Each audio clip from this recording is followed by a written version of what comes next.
This January, the Santos Tour Down Under welcomes its strongest women's peloton.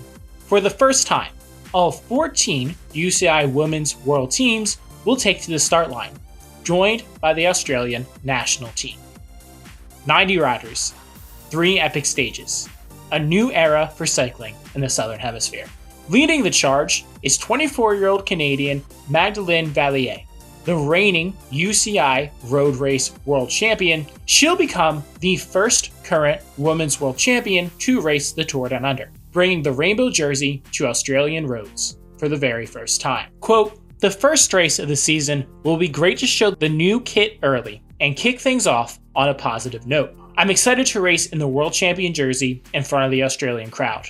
After the GC win for the team last year, it would be nice to come back with the team and try to defend the title." Two-time Swiss national champion Noemi Rugg is back to defend her 2025 title. She rode solo to victory on the Tour's Queen stage up Wollonga Hill, then finished third in Stirling to clinch the Santos Ochre Leaders jersey by just 13 seconds.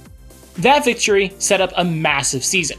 A podium at the Cadel Evans Great Ocean Road Race, top 10s at Strade Bianche and Trofeo Alfredo Binda, and third at Milan San Remo. It's the first time in my career that I'm returning to defend a race like this, so having the number 1 on my back will feel meaningful. The competition is fierce. This is the strongest women's field the Tour Down Under has ever assembled. Liv Jaco Alula brings Australian Ruby Roseman Gannon, former National Road Race champion, who finished 4th overall in 2023. Lidl Trek's roster includes 3-time Tour Down Under champion Amanda Spratt.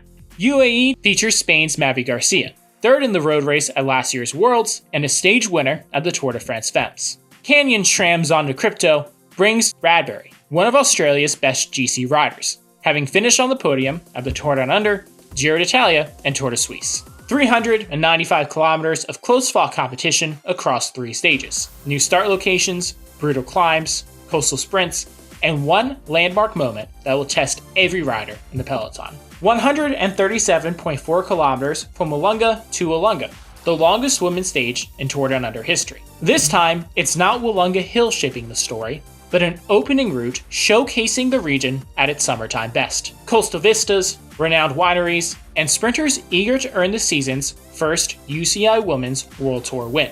The stage starts and finishes on the main street, an ideal vantage point for fans. But don't be fooled by what we're calling a sprint finish. There's a 4 to 5% drag up to the line. GC contenders will be sizing up the competition. Crosswinds could prove challenging. Stage 2. The eastern Adelaide suburb of McGill hosts its first ever Tour Down Under start. Riders line up, ready to tackle 130 kilometers of undulating terrain. Their first task will be heading straight to the top of Norton Summit. Weary legs will be tested immediately as a peloton races through. This is a stage for aggressive racers. There's 5 climbs totaling 2,411 meters of vertical, the most ever for the UCI women's race. The Category 2 Ashton climb at Norton Summit Road comes just 10k after the flag drops. The real test is Paracombe. 3 passes of this Category 3 climb before the summit finish. Average gradient, 2%. Maximum, 9.5. Sounds approachable, but try doing it 4 times. This patch of the Adelaide Hills has hosted state and national championships over the years. Now, it will illuminate the serious contenders for overall victory. Stage 3, the final showdown. Norwood makes its 19th Tour Down Under appearance and its first as a women's stage start. 126 kilometers await. This is the stage everyone will be waiting for, the one that will decide everything. For the first time in Tour Down Under history, riders will assault the punishing Corkscrew Road twice. It's 2.4 kilometers. Average gradient, 9.7%. Maximum gradient, 16.2. All relentless incline and dramatic switchbacks. 1 pass is a slog. 2, this is where champions emerge. After their second visit to the Corkscrew, riders charge down Montacute Road, turn right, and cross the finish line. All 14 Women's World Tour teams. 90 riders. 1 epic battleground. This is world-class cycling at its finest. This is more than a race. It's history in the making. The 2026 Women's Santos Tour Down Under starts on January 17th.